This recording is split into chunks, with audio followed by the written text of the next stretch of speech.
Muy buenas tardes. Ya después de tanta espera, por fin tenemos aquí al señor Juan Ramón Cárdenas Cantú, autor del libro La senda del cabrito, que nos presentará el día de hoy. Juan Ramón es reconocido como un gran impulsor de la cocina mexicana y norestense, fundador del ciclo de conferencias Guerrero del Maíz, así como de la Feria del Dulce de Coahuila y miembro fundador del Foro Paralelo Norte en Monterrey. Ha recibido diferentes premios y reconocimientos, entre ellos el Awards of Excellence de TripAdvisor por 5 años consecutivos. Actualmente dirige y es copropietario de la Casa de Banquetes Villa Ferré y los restaurantes Don Artemio y Fuego Lento, todos en Saltillo, Coahuila, además de su participación como socio en el mesón principal. Don Artemio es incluido en la lista de los 120 mejores restaurantes de la República Mexicana, 2016-2017, además de ser acreedor al reconocimiento a restaurantes 2017 que otorga el Conservatorio de la Cultura Gastronómica Mexicana. Ha sido invitado a participar en grandes congresos de cocina de talla mundial y ha servido banquetes para eventos nacionales e internacionales. ¿Y qué creen? Hoy está de plácemes, pues el día de hoy recibe el premio Caniem al Arte Editorial 2017, categoría Gastronomía. Así es que, un aplauso para él. Un aplauso porque tiene muchos motivos de celebrar y lo que nos tiene contentos es que lo venga a celebrar con nosotros. Y Pepe Iturriaga, nuestro amigo y miembro del Conservatorio de la Cultura Gastronómica Mexicana, que no necesita mayor presentación. Todos ya lo conocemos y nos viene a comentar con Juan Ramón su libro. Los dejo con ellos. Muchas gracias. Muy buenas tardes a todos. Desde luego que ya con la presentación, la breve semblanza que acaba de comentarse acerca de Juan Ramón, ya estamos ubicándolo como un saltillense. Lo que no se dijo en esa semblanza, y lo agrego yo, es que además de estos restaurantes y la empresa de banquetes, realmente la estirpe gastronómica que trae en la sangre Juan Ramón es de tal envergadura que les puedo decir sin mentir que el más delicioso cabrito que he comido en mi vida de todo el noreste de México es el del restaurante El Principal, que es de la familia de Juan Ramón, donde él se creó desde chiquito y ahí aprendió a trabajar y ahí creció. Ya luego ha abierto otros restaurantes él, pero esa estirpe marca desde luego a este libro, La senda del cabrito, y vean ustedes que la fotografía que trae la portada, pues pueden verla en vivo. Todos han de haber visto ya los cabritos que están preparándose allá al carbón, al pastor, como se le dice también, y eso desde luego pertenece absolutamente al noreste mexicano. Hay que enfatizar algo y quiero aprovechar la presentación de este libro, y es que las cocinas del norte de México han sido, no digo menospreciadas, pero sí cuando menos poco valoradas. Siempre se habla de las más importantes y las más famosas cocinas de México, la de Puebla, Veracruz, Yucatán, Oaxaca, algunas otras. Pero se considera que las cocinas del norte como que son secundarias. Incluso por ahí algún ignorante dijo alguna vez que donde empieza la carne asada, acaba la cultura, pensando en una ruta del sur hacia el norte, lo cual es una tontería. La verdad es que cada estado de la República Mexicana tiene sus propias cocinas con sus propias características. Y por supuesto que si el noreste mexicano es principalmente de tierras semidesérticas, pues su cocina responde precisamente a ese entorno ecológico del semidesierto. No podemos pedirle peras al olmo. En Chiapas hay jungla y selva, Veracruz tiene muchos climas a lo largo de ese mapa de casi 1000 kilómetros, pero casi todo es tropical. Es decir, cada estado del país tiene lo suyo, incluso los más pequeños, Tlaxcala, Morelos, Colima, tienen cosas notables y muy particulares de sus estados. Bueno, el cabrito, por supuesto, pertenece al semidesierto. Es el único animal de los animales usuales que habituamos comer, el ganado vacuno, vacas, ovejas, borregos, chivos, cabrito, que son los chivos pequeños. El único que se puede dar con la mayor facilidad en el semidesierto es el cabrito. De hecho, los chivos los suelta uno en el semidesierto y ellos se encargan de sacar raíces, comer la corteza de los pocos árboles que haya, mezquites, hasta cactus comen.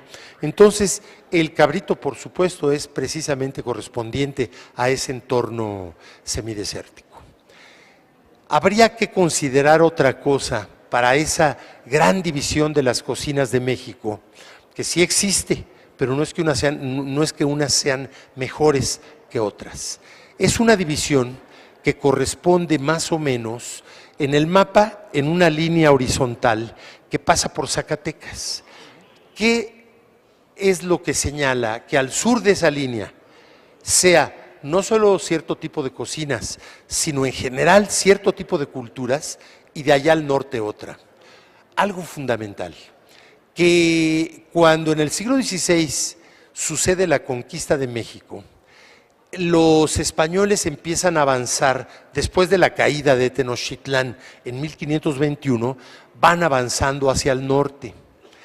Y del territorio que hoy es México, hasta esa línea más o menos de Zacatecas al sur, eran pueblos indígenas civilizados, eran civilizaciones en forma. Estamos hablando de sur a norte, de mayas, olmecas, zapotecas, mixtecos, totonacas, por supuesto aztecas, es decir, civilizaciones del más alto nivel a nivel mundial. El calendario maya era más exacto que el que usaban los españoles en el siglo XV, nada más que los mayas lo habían inventado, desarrollado ese calendario desde 700 años antes, es decir, desde el siglo VIII. Es decir, no hay duda, estamos hablando de civilizaciones sedentarias de alto nivel. De esa línea que pasa horizontalmente por Zacatecas, digo horizontalmente visto en el mapa, ¿no? De ahí hacia el norte eran indígenas nómadas. No les quiero decir salvajes, pero realmente, bueno, habría muchos elementos que sí corresponderían a un adjetivo de esa naturaleza. Hay que decir que los blancos que se dedicaron no solo a perseguirlos, sino a cazarlos con Z, a exterminar a aquellas tribus nómadas, eran tan salvajes como los nómadas. En México los llamaban genéricamente chichimecas. Del lado de Estados Unidos genéricamente les decían pieles rojas, dentro de los cuales están apaches, comanches, navajos, etcétera, etcétera. Pero todo esto tiene que ver con nuestro tema, porque ¿qué sucede? Que hay un mestizaje genético, un mestizaje sanguíneo, y el mestizaje racial, ese mismo del que hablo, va dando lugar a un mestizaje cultural. Esto se da hasta esa línea. De allá al norte, el mestizaje era casi imposible, pues porque como eran indios nómadas, en realidad a los indios que veían, pues era en escaramuzas, en batallas, en matanzas, huyendo unos, otros, y las mujeres pues estaban por allá en sus campamentos temporales que ponían como nómadas. Es decir, que como no hubo al nivel, a la profundidad que en el sur, sureste, centro de México, un mestizaje racial, menos lo hubo cultural. Esto explica, por ejemplo, el caso de las tortillas de harina de trigo. Todo México comemos maíz, frijol y chile. Desde la frontera con Guatemala y Belice hasta el río Bravo y la línea fronteriza que nos divide de Estados Unidos. Pero los estados del norte, los fronterizos del norte, también comen, y en algunos lugares más o menos, tortillas de harina de trigo. Incluso cuando van a una taquería en Ciudad Victoria, en Hermosillo, Chihuahua, en todo el norte del país, el taquero les pregunta, ¿en tortilla de harina o en tortilla de maíz? Es decir, por un lado, sí tenemos la trilogía maíz, frijol, chile en toda la República, pero por otro lado, solo en esos estados del norte es donde hay el consumo tan importante de ese tipo de tortilla. ¿Por qué? Pues por eso, como no hubo un mestizaje racial, tampoco lo hubo cultural y por lo tanto predominó el trigo desde que se empezaron a poblar con españoles y luego ya con mestizos, pero mestizos del sur de esa línea hacia el norte. Entonces, todo esto lo que nos hace ver es las explicaciones muy claras de por qué las cocinas del norte son diferentes, pero no menos importantes, no menos exquisitas, y desde luego pues que el hecho de que Juan Ramón Cárdenas haya tomado el tema del cabrito, por un lado es una revaloración, cuando lo lean van a convencerse de ello, acerca en general de las cocinas del norte, pero en particular, por supuesto, pues de esta especie animal del que trata el libro. El eje del libro, desde luego, es el noreste, pero el libro también se esforzó el autor y lo logra, el darnos una visión de cómo el cabrito, si bien es predominante en el norte del país y sobre todo el noreste del país, es decir, Coahuila, Nuevo León principalmente, también el cabrito y los animales de más edad que el cabrito, es decir, los chivos, el ganado caprino en general, tienen un consumo importante por otros motivos en otras partes del país. Y así vemos entonces el libro, por ejemplo, en el libro, el caso de la birria, que es de Jalisco la más famosa, la hay también en algunas partes de estados colindantes, pero la más famosa es la de Guadalajara. Y por supuesto que la birria clásica es una birria de carne de chivo. Todos tenemos presente que cuando se habla cabrito es el chivo, pero tiernito, cachorro de pocos meses de edad. Incluso hay aquí en este libro, aprendí mucho leyendo tu libro, Juan Ramón, porque no obstante que son temas en los que estoy metido, porque hay un cuadro de clasificación, gracias, de clasificación de los cabritos por edades e incluso con los nombres que se les va dando a esta especie animal según la edad que van teniendo.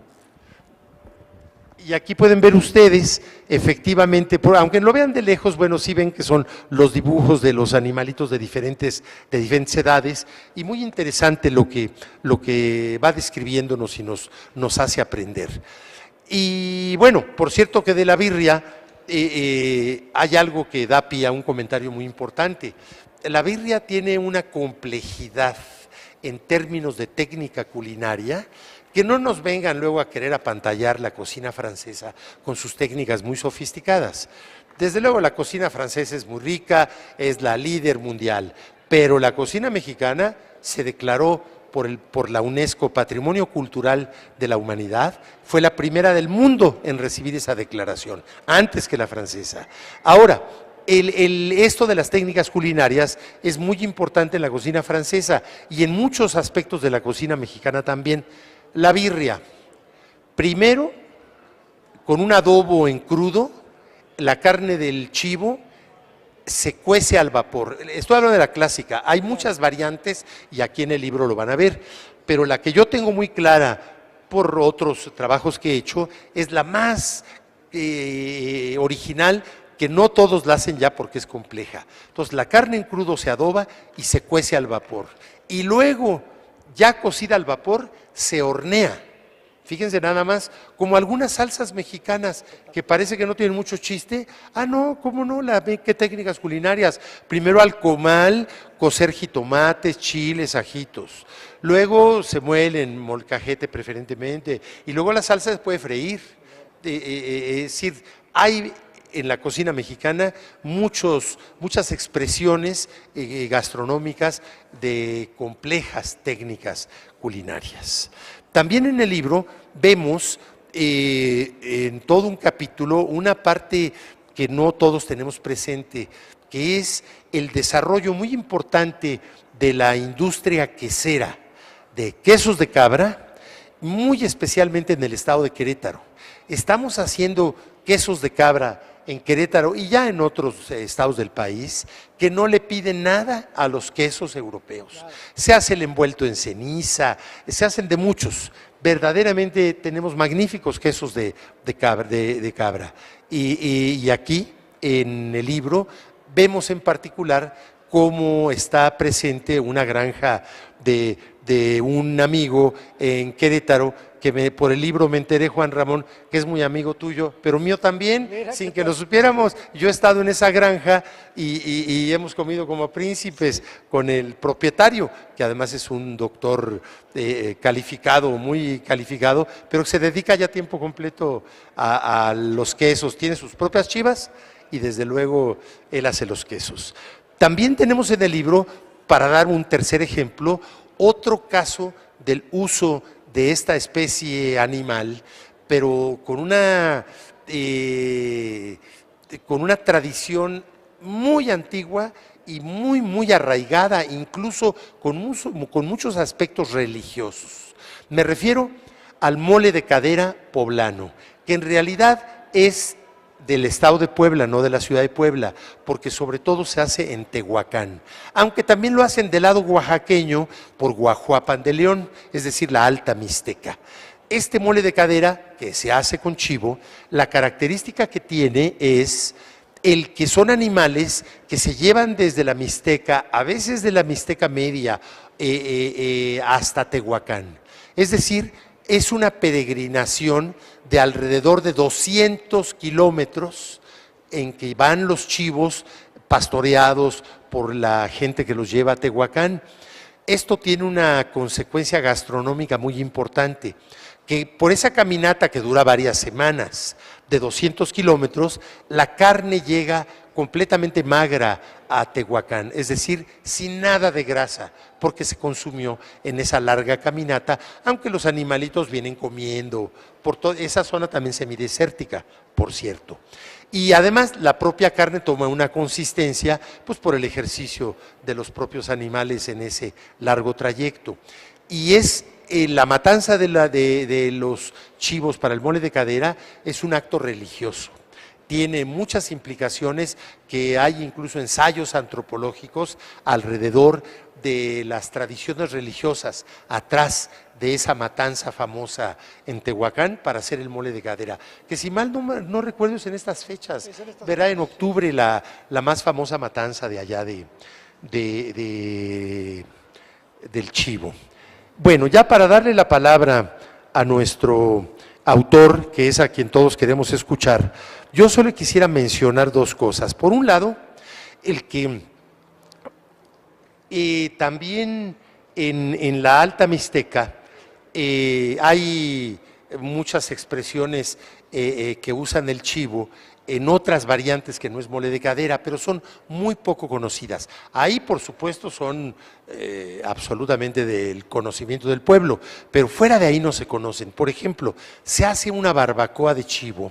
Ya sabemos que la más usual es la de borrego, pero hay muchos lugares donde se hace de chivo. En Morelos se acostumbra mucho la de chivo.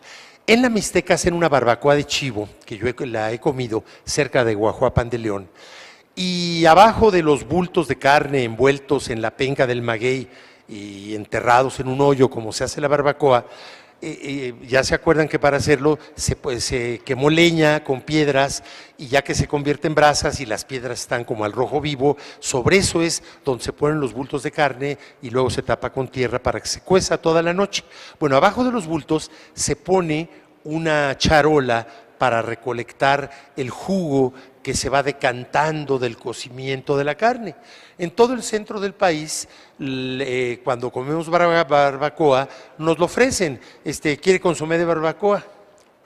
Allá en la Mixteca, en el caso que a mí me tocó, pusieron 2 charolas abajo de la carne. Una con nixtamal, ya precocido porque el nixtamal, la cal con el agua, precuece en ese proceso exotérmico de la cal con agua el maíz. Entonces, una charola con nixtamal y otra con arroz que tenía un poquito de cebolla y ajo, pero crudo todo.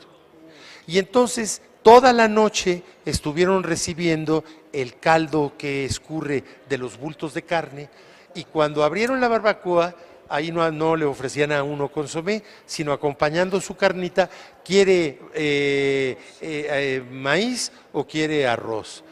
Que, a ver, entonces ya me lo explicaron, era como, cada uno de ellos, como un pastel de maíz, impresionantemente rico, imagínense, hecho con jugo, no con consomé porque no llevaba agua, era el jugo de la carne y el arroz también. Es la única vez en mi vida que no he probado la barbacoa. El arroz y el maíz, y el arroz y el maíz, una maravilla. Se los digo porque es algo raro que no es muy conocido. Y termino con esto. Todos sabemos que los refranes populares son muy sabios y que los refranes populares generalmente enseñan mucho. Hay una ciencia lingüística que se llama paremiología, que es el estudio de los refranes y dichos populares. Bueno, pues nos viene aquí a enmendar la plana Juan Ramón con una información donde invalida a un dicho popular absolutamente consagrado.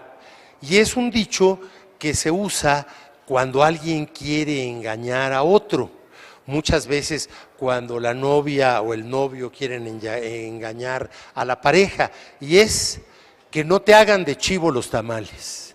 Ese es un dicho que pues todos lo consideramos absolutamente válido, ¿verdad? Y cuando la comadre chismosa le va a decir a la otra comadre, mira, pues el compadre por ahí lo vimos y no sé qué, que no te vaya a hacer de chivo los tamales. Pues resulta que aquí aparecen 2 casos de tamales de chivo. Entonces, sí nos pueden hacer de chivo los tamales, pero de estos. En fin, mi querido Juan Ramón, te felicito. No solo disfruté el libro mucho, aprendí mucho. Es un libro además estéticamente muy bien hecho, una edición preciosa y un editorial que es garantía, por si no lo fuera ya solamente el autor, que es la editorial Larousse. Así que felicidades, Juan Ramón. Muchas gracias. Muchas gracias.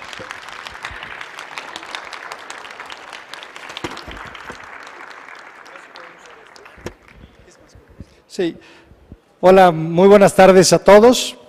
Y antes que nada, pues muchísimas gracias por la invitación a este 5º Foro Mundial. Es para mí un gran honor estar aquí en el Centro Nacional de las Artes.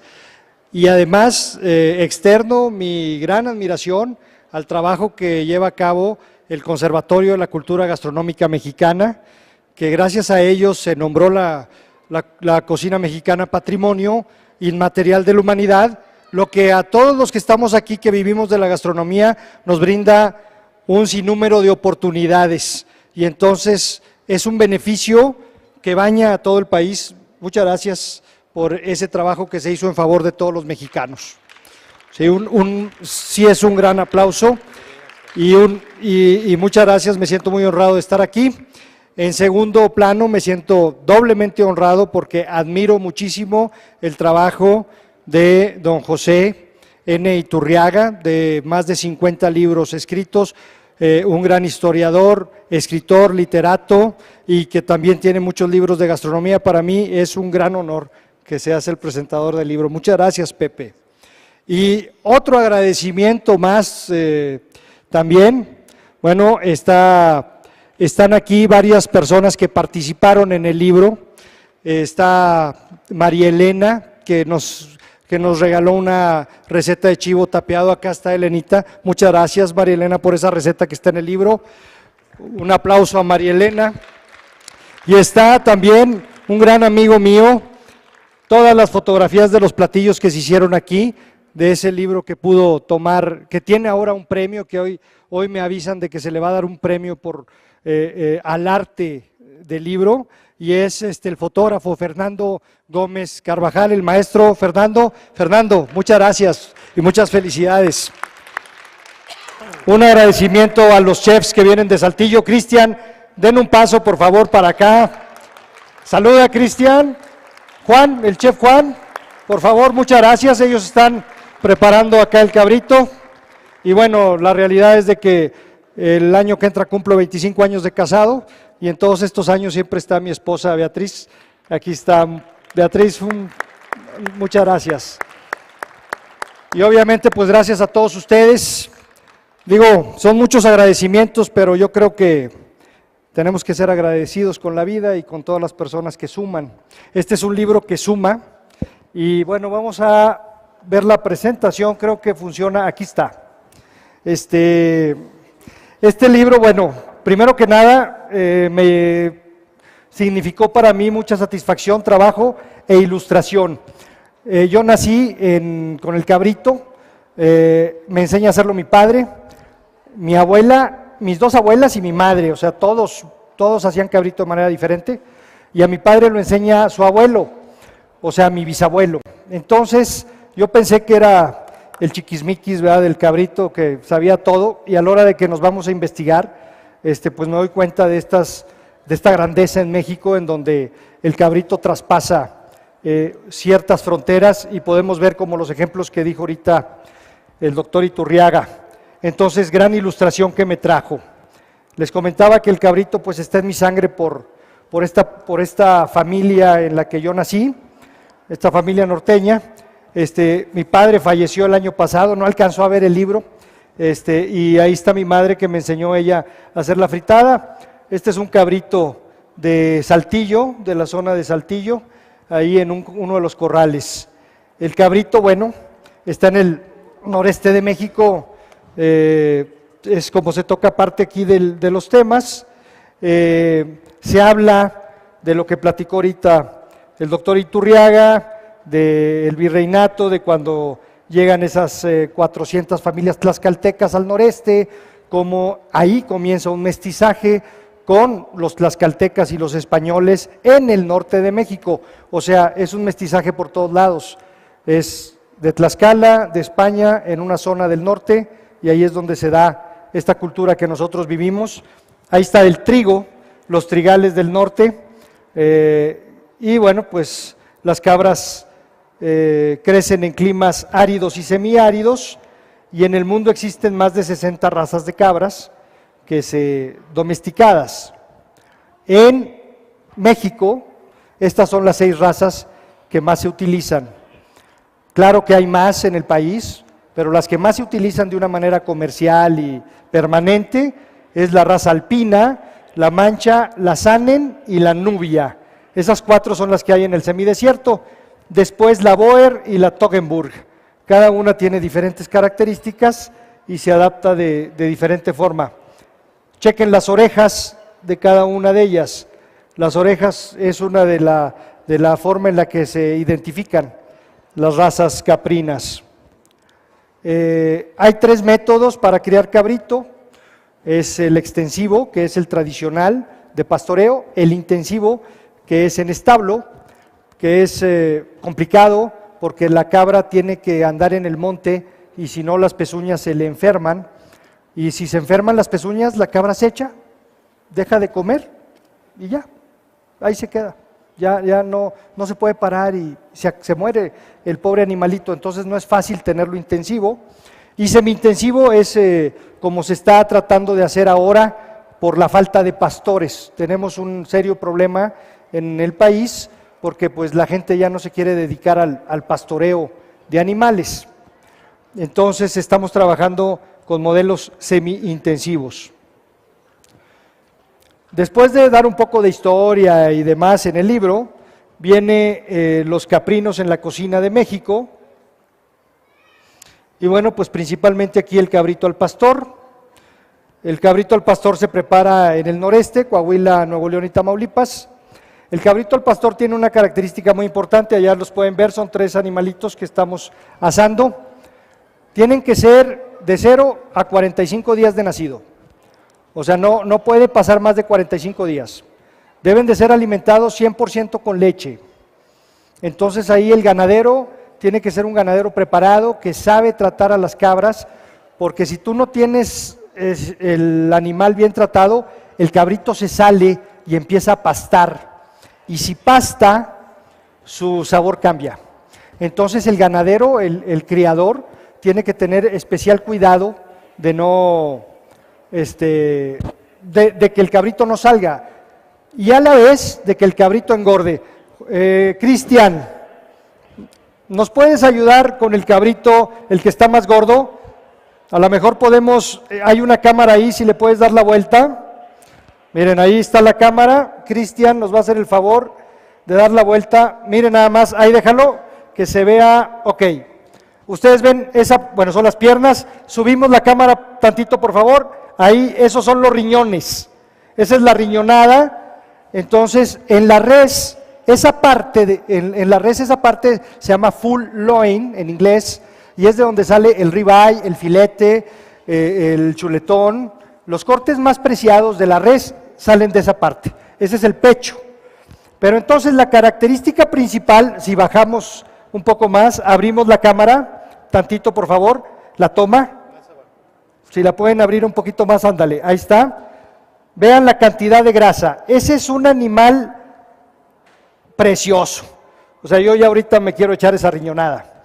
Esa cantidad de grasa hace que el animal se pueda asar. Si ustedes van aquí al cabrito de San Juan, van a encontrar que los riñones están rojos, no tienen grasa, porque no son cabritos para asar, son cabritos para cocerse en fritada, en salsa, al horno, pero no te aguantan el asador, se secan, y el cabrito se echa a perder, o sea, no te sirve de nada.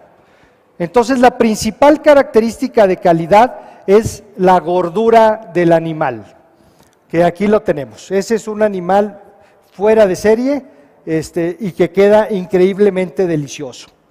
Entonces seguimos ahora con la presentación. Muchas gracias, Cristian. Esto es pues el cabrito al pastor.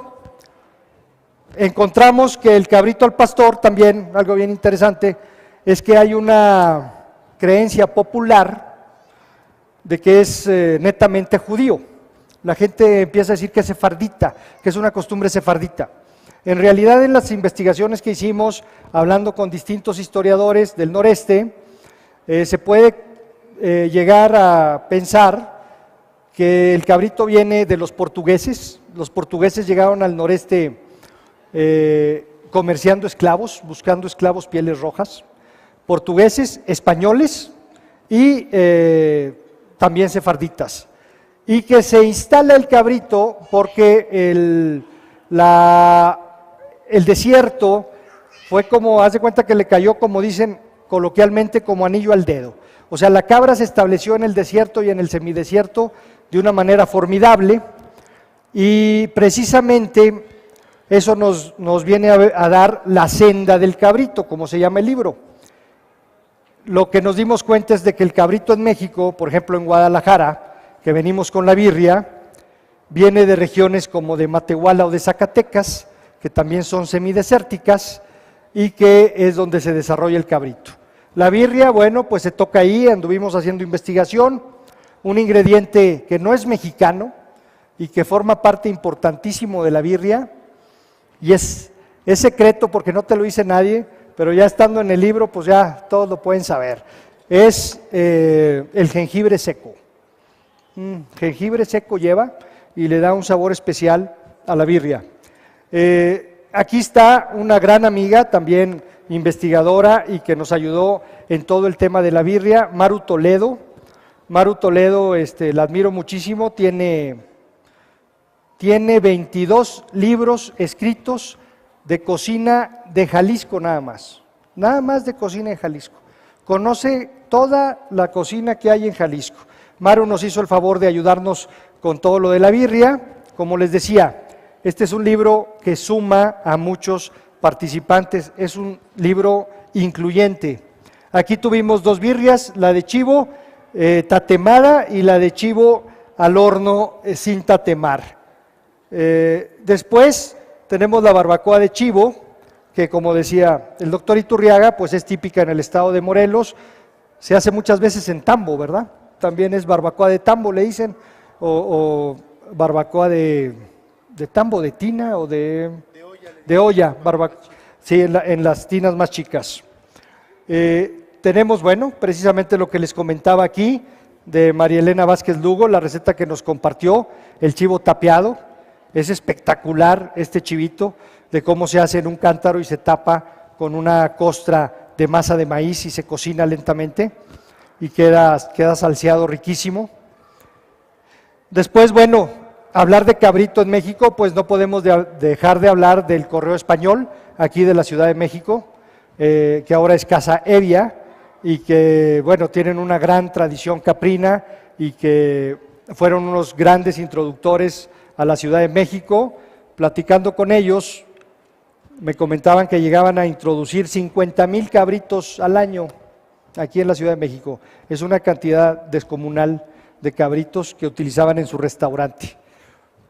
El mole de caderas, como decía también, aquí es una historia fuera de serie y es una historia que habla de 2 épocas muy diferentes, la época del virreinato y un sistema económico que respondía a las circunstancias de ese momento, en donde pues todo era del rey.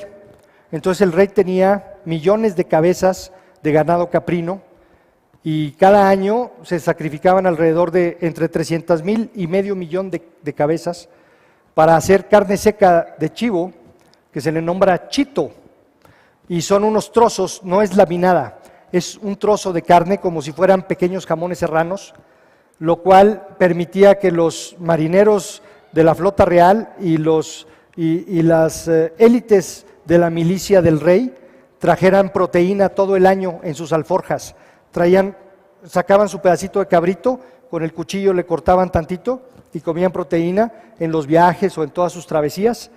Y esa era una riqueza que tenía el rey, basada en una zona que era la Mixteca, y que además de producirle todo este chito, le producía todos los peines, porque todos los cuernos se hacían peines, se hacían huesos, con los huesos se hacían los botones, y la piel pues se utilizaba en todo tipo de artículos. Y entonces el subproducto era el espinazo y la cadera, y eso se lo regalaban a la gente que mataba, que sacrificaba a los chivos.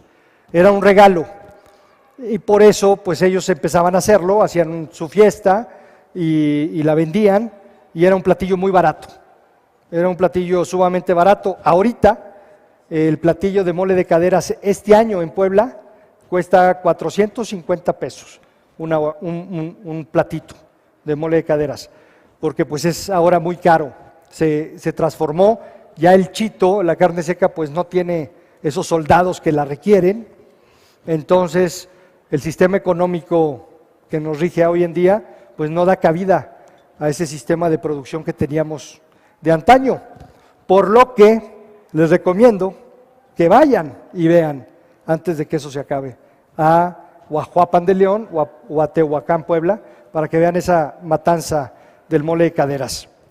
La fritada, para mí es mi platillo preferido del cabrito, es el cabrito guisado con su sangre. Eso es lo que mi mamá nos hacía en un día de fiesta, lo que hacía mi abuela, mis 2 abuelas, y fue una de las primeras recetas que yo hice en mi vida. Se hace con la sangre y siempre que se hace una fritada en una casa es un motivo festivo el que hay detrás, en el norte de México.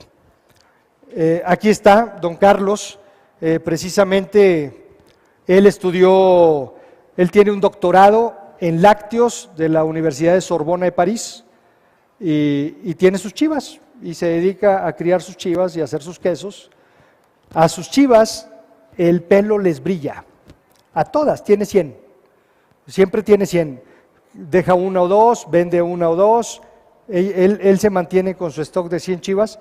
Las chivas brillan, cuando a un animal le brilla el pelo es porque está bien atendido, bien comido, con cariño. Entonces es impresionante ver el cariño y cómo trata él a sus animales. Y él me dijo, si los doctorados, todos los doctorados que tiene el país y que toman grandes decisiones, aprendieran a ordeñar chivas, el país, otro mundo, otro sería, ¿no? Y pues sí, te da un contacto con la naturaleza el hecho de ordeñar.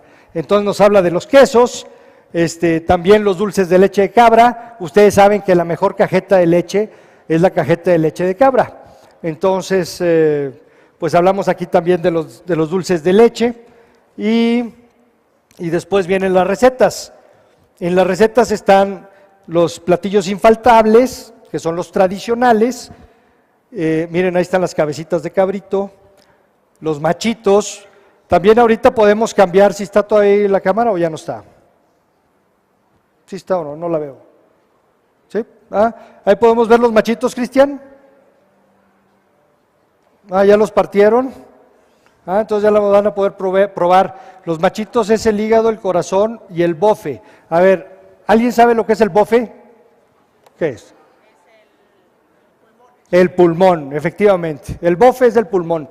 Por eso cuando corres dices, estoy echando el bofe. Pues sí, es el pulmón. Entonces, ahí están los machitos, miren. Esas son las tripitas a su izquierda en la pantalla.